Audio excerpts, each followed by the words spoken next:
In the Tradwife internet subculture, women are often told if they just adhere to this feminine, submissive, traditional wife role, they're going to find a man who's a good and kind provider for them. That men and women are kind of like yin and yang, polar opposites, and yet they belong together in a beautiful way. Well, a brand new study kind of shattered that message and outed that fantasy as a lie. It turns out young men who support the Tradwife movement don't see women as these pure, delicate creatures to be protected and financially supported. They have openly negative thoughts, feelings, and beliefs towards Tradwives, suggesting that women who fall into Tradwife marriages thinking they're going to be treated like these precious princesses often later learn that their husbands blatantly resent them. I'm going to break down the study and its implications, so let's get started.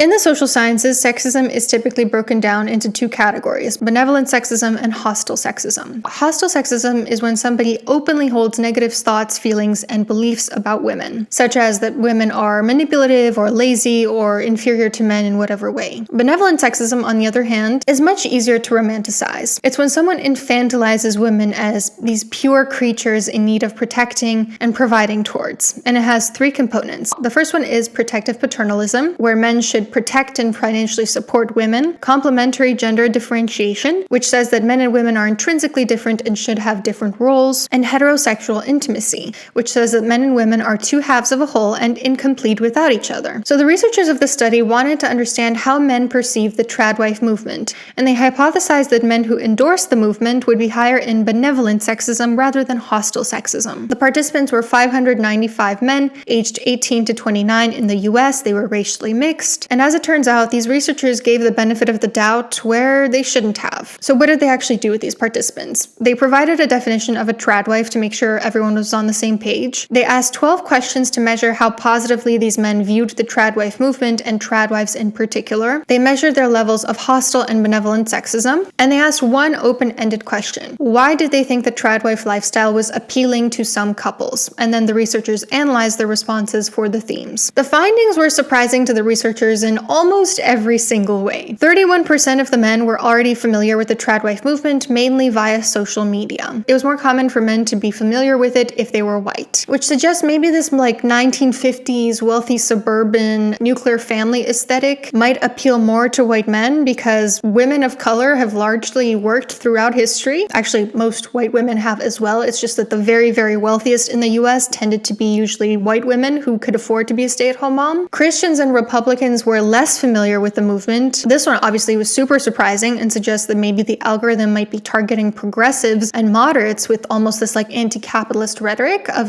I don't want to be a slave to an employer who doesn't care about me. I would rather be a slave to a husband who loves me. Or I'm just a girl. I don't dream of labor. Which is concerning because it's not just radicalizing an already pretty conservative faction of the population. It's bringing in a new segment of the population further right. And the researchers' hypothesis that protective paternalism would be the strongest predictor of favorable attitudes towards the Tradwife movement was not supported at all. Instead, hostile sexism was the biggest predictor. And this was true even after controlling for other variables. The link between men's hostile sexism and their Tradwife attitudes was moderate in its statistical magnitude even after taking into account a range of control variables that included demographic background, political affiliation, religiosity, and other forms of sexism. Thus, the link between men's higher hostile sexism and their more positive attitudes about the Tradwife movement appears to be fairly robust. Of the three components of benevolent sexism, only heterosexual intimacy was a weaker predictor of favorable Tradwife views, and it didn't apply to all men. It didn't apply to black men, for instance. While Christians were less familiar with the movement, general religious devotion, being married, and having a higher level of education were associated with positive views towards the Tradwife movement. This last one about higher education makes sense to me because, again, most households have never been able to afford having only one breadwinner. And in this economy, it's the 1% of families that can actually afford to do that. So it makes sense to me that someone who's more educated and therefore also more likely to have a higher income would find the Tradwife movement more appealing. Now, in terms of their written responses, what were the themes that came up? Some men reported people might be drawn to the Tradwife lifestyle because they get a sense of fulfillment or meaning out of traditional roles. Some said women are just naturally good at homemaking. Some said it's easier to run a household if partners have distinct roles. Some said the traditional power dynamics where a woman is submissive is the way way that things should be. Some said that it's a trendy, glorified aesthetic, and some said that it's a lazy way for women to not work. As you can see, not all men agreed with the lifestyle. Some could theorize about why it might appeal to some people with this almost like detached lens. Others actually thought it was overrated. But there was also a segment of men, apparently the ones who were most likely to endorse the Tradwife movement,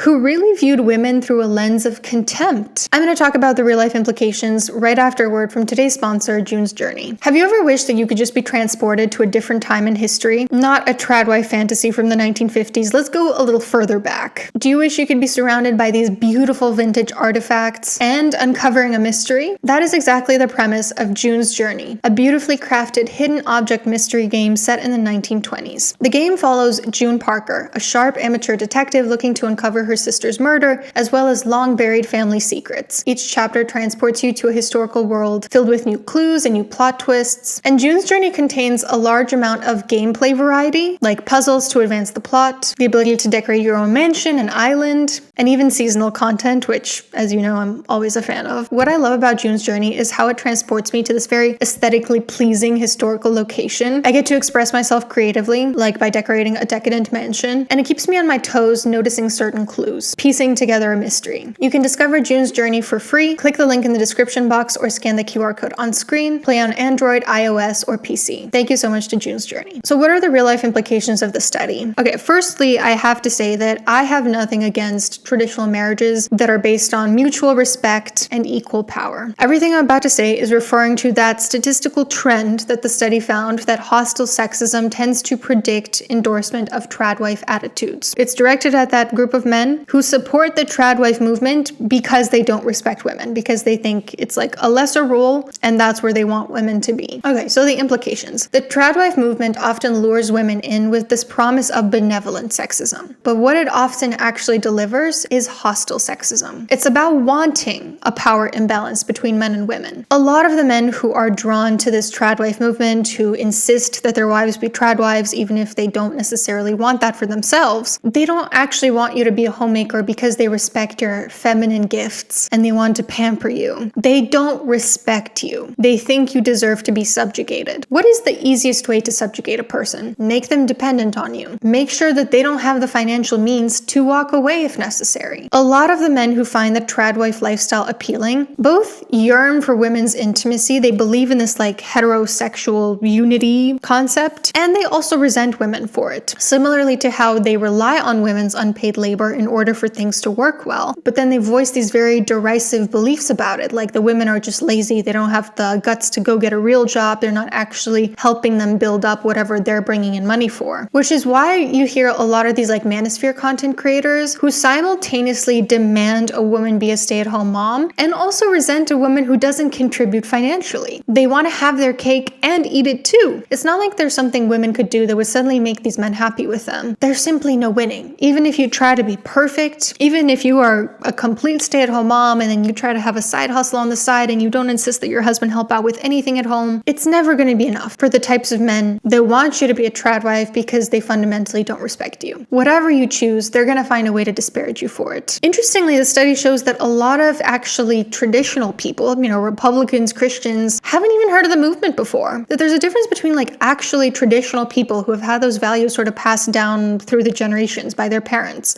and this modern subculture that's pushed by social media because of misogyny. The latter is largely sold to a chronically online youth, people who aren't necessarily individuals whose parents had a very traditional marriage, like we see with Pearl Davis. Her mom is like a girl boss or something, while Pearl Davis is preaching that women shouldn't have the right to vote or do anything really. If you actually want to be traditional, the most traditional thing you can do is do what your family lineage has done for generations. I'm not saying this is like right or wrong, but like if that's what you really want to be traditional, don't go based on this like fantasy, this like tin poster of a suburban 1950s nuclear family that only existed for a fraction of people. Look at what your parents did, what your grandparents did, and go based on that. Like for me, what would be most traditional for me? My parents have always worked very hard my entire life. My grandparents also worked very hard. My grandma was an engineer. They were working 6 days a week during communism. I think like the 7th day of the week, they were doing like physical labor as well. My grandma's parents before that, they were also teachers. Her grandparent was a priest. So what would be traditional for me to do would be to be a working woman. So if you're sitting here, being inundated with these images of like Tradwives on social media, and you think, wow, that's so traditional, that's so natural, that's the way things should be, that's the way I should do things. If you actually want to be traditional, look at the way your family lineage has done things, not the way some influencer who's cosplaying as a Tradwife online does things. Because that's another thing, is like there's a difference between a Tradwife and somebody cosplaying as a Tradwife for money. The people who are creating content online, they're doing a job, right? Like I know we love to pretend that like women who create content online don't have a real job, but creating content takes a large amount of time and effort. So those women who are, day in, day out promoting themselves, promoting the Tradwife lifestyle, creating content about it, don't be fooled. They're working hard. They're grinding. They're more girl boss than anyone you know. And sort of one step before the Tradwife movement, kind of the gateway that leads you down the pipeline, is this like rebranding of gender essentialism. Divine femininity this, divine masculinity that. Population level trends or differences do exist between the sexes, between the genders, but these subcultures massively overstate them in order to perpetuate an ideology. I don't think it's a coincidence that a lot of Tradwife influencers are now getting involved in this political effort to stop women from voting. My ideal voting system would be a one family vote. So my husband and I would vote together. One household, one vote. Traditionally, like the husband would ultimately decide. But again, like I believe that a wife and husband should have the same political views, the same religious views. That's how the marriage works. That's how you're going to raise your kids a certain way. I don't think it's giving up your power. I think we're a little bit too obsessed with the words power and empowerment, having this tyranny over men or feeling like we're the exact same as men. Because to them, it's very profitable to say outrageous things, to sort of like rage bait people. And it's very convenient for a certain faction of the particularly American political ecosystem that is pushing towards those things, that wants women to stop working, to stay at home, to stop voting. A lot of this ideology is also deeply rooted in Christian evangelism. In the US, there's been a very concerning trend lately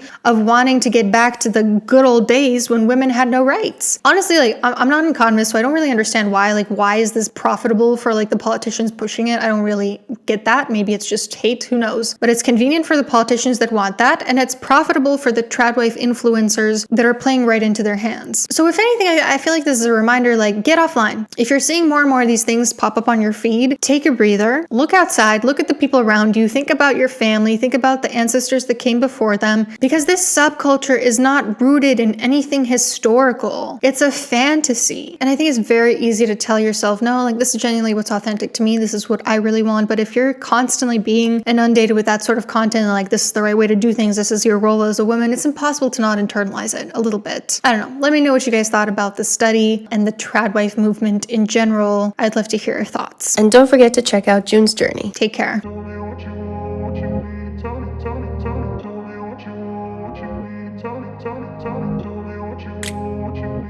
me.